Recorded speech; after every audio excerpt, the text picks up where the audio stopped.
নমস্কার সবাইকে, গীতা বিতান কথাতে আমাদের পাশে থাকার জন্য বড়দের প্রণাম, ছোটদের প্রেম, ভালোবাসা, প্রীতি, অভিনন্দন।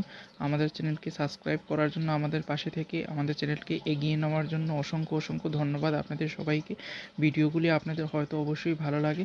প্লিজ ভিডিওগুলি লাইক, শেয়ার, সাবস্ক্রাইব এবং কমেন্ট করতে ভুলবেন না। যারা আমাদের চ্যানেলে নতুন আছেন, প্লিজ আপনারা চ্যানেলকে সাবস্ক্রাইব করুন। অবশ্যই আপনাদের ভিডিও ভালো লাগবে। যদি ভিডিও ভালো লাগে প্লিজ সাবস্ক্রাইব করুন এবং পাশে থাকা বেল আইকনটি বাজিয়ে দিন। চ্যানেলটিকে লাইক, শেয়ার, সাবস্ক্রাইব, কমেন্ট করুন। আমাদেরকে অনেক দূরে এগিয়ে যেতে সাহায্য করুন। আপনাদের একটা লাইক, শেয়ার, সাবস্ক্রাইব আমাকে ভিডিও বানাতে অনেক বেশি উৎসাহিত করে। শুনুন আজকের আমাদের উপস্থাপনা, অবশ্যই আপনাদের ভালো লাগবে। শুনুন তাহলে।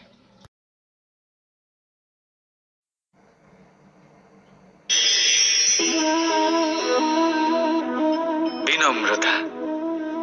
এই সংসারে অনেক সময় বিনম্র হওয়াকে মাথা নত করা ভেবে ফেলা হয়। আপনি অনেকবার মানুষকে এটা বলতে শুনে থাকবেন যে আমি কখনো কারোর সামনে মাথা নত করি না, কখনো নত হই না, আমি ভেঙে যাব কিন্তু কারোর সামনে নিচু হব না। এবার দেখুন, এই সমস্ত কথা মনের মধ্যে অহংকার উৎপন্ন করে। অহংকার মানুষকে তার পতনের দিকে নিয়ে যায়। একটা গুরুত্বপূর্ণ কথা বুঝে নিন, কারোর সামনে বিনীত হবার মানে এটা নয় যে সামনের মানুষ আপনার থেকে বেশি প্রভাবশালী বা তা হয়ে উঠছেন। এটার মানে এটাও নয় যে আপনি হেরে গেছেন বা হার স্বীকার করে নিচ্ছেন। বুঝে নিন, বেশিরভাগ সময় বিনীত তিনিই থাকেন যিনি আপনার থেকে উঁচু স্থানে আছেন। তাই আপনাকে সেভাবেই কথা বলতে হয়। কারোর সামনে বিনীত হলে, নিচু হলে আপনার স্থান ছোট হয়ে যায় না, কিন্তু আপনার সামনের ব্যক্তির মনে আপনার জন্য সম্মান আর ভালোবাসা অবশ্যই বাড়ে। আপনার অস্তিত্ব বিশাল হয়ে ওঠে। তাহলে নির্বাচন হলো আপনার। কি চয়ন করবেন, বিনম্রতা নাকি অহংকার?